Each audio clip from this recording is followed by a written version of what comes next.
134A को लेकर गए ये आज मीटिंग है, क्यों रखी गई है 134A में बहुत सारे मुद्दे ऐसे हैं कि जो अभी सरकार द्वारा निर्णय लेना था, जिसके कारण से 134A की इम्प्लीमेंटेशन में बहुत सारी दिक्कतें आ रही हैं। जैसे इस साल से नया कर दिया कि जो बच्चा जिस स्कूल में पढ़ रहा था, फीस देके पढ़ रहा था, अब अचानक वो गरीब हो गया, वो अचानक हमें पता है कि मेरिटोरियस है कि नहीं है, अब वो ये बाहर की एक एजेंसी डिसाइड कर देगी कि इसकी फीस माफ कर दो।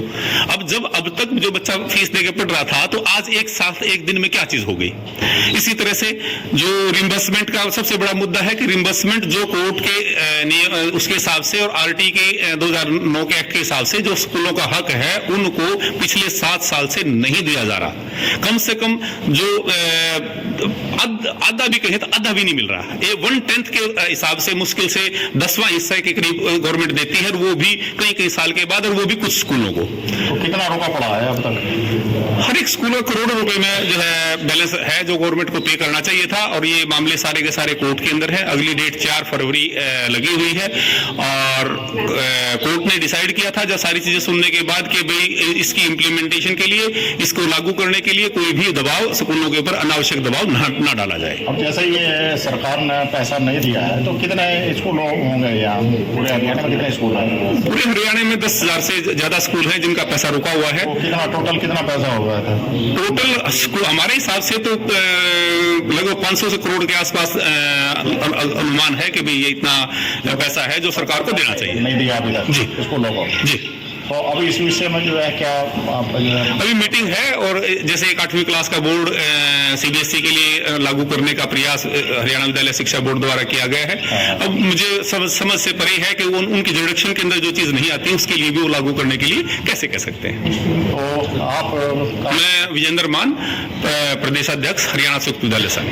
अगर आप कोर्ट के थ्रू आप लीगल रेमेडी मिल सकती है आपको, और वो आपको जरूर मिल जाएगी अगर आप उसको प्रॉपर तरीके से फाइट आउट करेंगे, क्योंकि इस चीज के अंदर कुछ है नहीं। Because the only Haryana is the state जो 134A के तहत आपको एडमिशंस करवा रही है, और कोई भी स्टेट में ये लोग एप्लीकेबल ही नहीं है।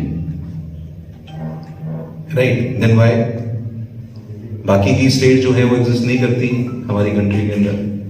करती हैं, तो हमारे पास ही एक अलग से लॉ क्यों है?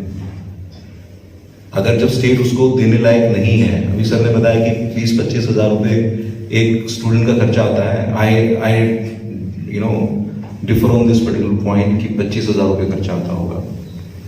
मेरे ख्याल से मोर देन 60,000 रुपीज एक स्टूडेंट के ऊपर सरकारी स्कूल के अंदर एक बच्चे पे खर्चा आता है। अगर उसका आपको 600 रुपए मिलता है या टोटल 6,000 रुपए मिलता है साल का, इट इज नथिंग। तो ये एक बहुत इंपॉर्टेंट चीज है जो ये चीजें हो रही हैं। एंड रिलेटेड टू ट्रांसपोर्टेशन, आपकी 15 साल की व्हीकल है, 10 साल की रह गई, राइट, आपके ट्रांसपोर्टेशन चार्जेस वेव करा दिए गए ड्यूरिंग कोरोना टाइम के। उसके बाद आपके पैसेंजर आपसे वो भी लिया गया, ठीक है ना, आपसे टैक्स भी लिया गया, रोड टैक्स भी लिया गया, पैसेंजर टैक्स भी लिया गया, हर तरह की चीजें ली गई, and that too with penalty दी गई। तो अभी हम देख रहे थे हमारे एक स्कूल में कोई आया, 13 प्रो उसके पास फोन था, और वो चाह रहा था कि उसका एडमिशन 134A में हो जाए। अगर वो रियली में गरीब है, तो मेरे ख्याल से आप लोग और हम लोग भी सहमत होंगे कि हम उसको किसी न किसी तरीके से सपोर्ट करें।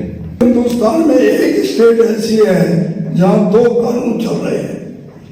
134 एक्ट 134 एक्ट से पहले चल रहा है, जिसमें 25% था, और हमारे और यूनियन लीडर ने साइन किए हुए। कोई बात नहीं, 25%। काल साहब ने कहा कि एज पर रूल आपका रजिस्ट्रेशन चार्जेस क्या है, एडमिशन फीस क्या है, ट्यूशन फीस क्या है, डेवलपमेंट चार्जेस क्या है, छोटा बड़ा भी बढ़ा के दिया जाए।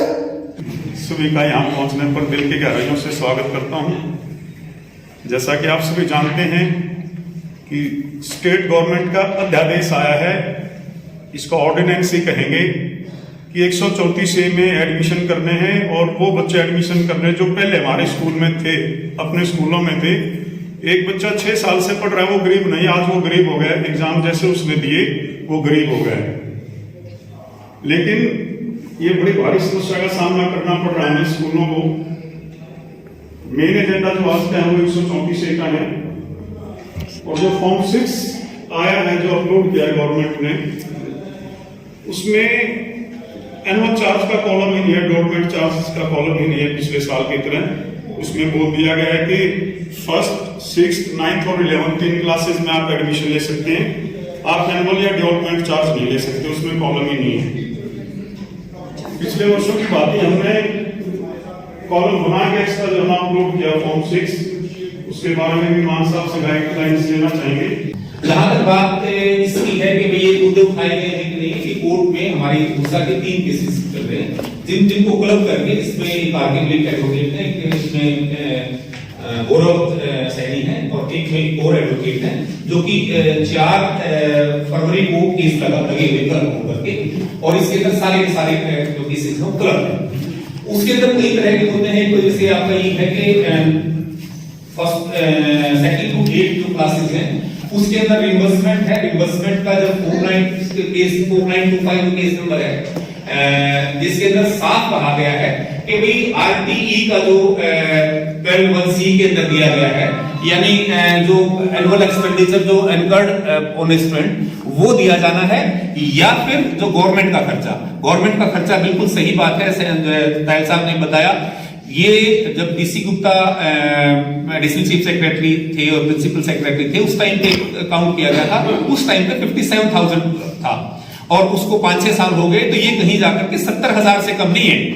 और मैंने अपने पर्सनल नाम से आरटीआई भी लगाई कि भाई पर चाइल्ड एक्सपेंडिचर कितना है, वो बीओज तक को भेज दी गई। बीओज ने कहा कि भाई हमारे पास इस तरह का कोई रिकॉर्ड नहीं है। तो चीजें हैं जो एचपीएससी ने 134A के ऊपर फर्मली ये डिक्लेयर किया है कि भाई हम किसी को एडमिशन नहीं देंगे जब तक कि हमारे जो उठाए गए इश्यूज हैं, जो उनका केस है 22164 ऑफ 2021, उसके अंदर जो इश्यूज उठाए गए हैं, जब तक उनको डिसाइड नहीं होता है तो वो उसका नहीं करेंगे। और उस केस के अंदर आप साथियों को जानकारी दे दूं मैं कि नोटिस ऑफ मोशन के साथ साथ उसके अंदर no coercive step will be taken, ये पर्टिकुलरली एक लाइन का ऑर्डर है, लेकिन ये कहने में अपने आप में पूर्ण है, इसके आगे कुछ भी कहने की जरूरत नहीं है। और ये हालांकि गवर्नमेंट ने उसके बाद एक ऑर्डर निकाला कि जिसके अंदर ये क्लैरिफाई करे कि भाई ये तो सिर्फ उस जो डीओ फरीदाबाद था उसने कुछ इश्यूज उठाए थे उसके ऊपर है, ऐसा नहीं है।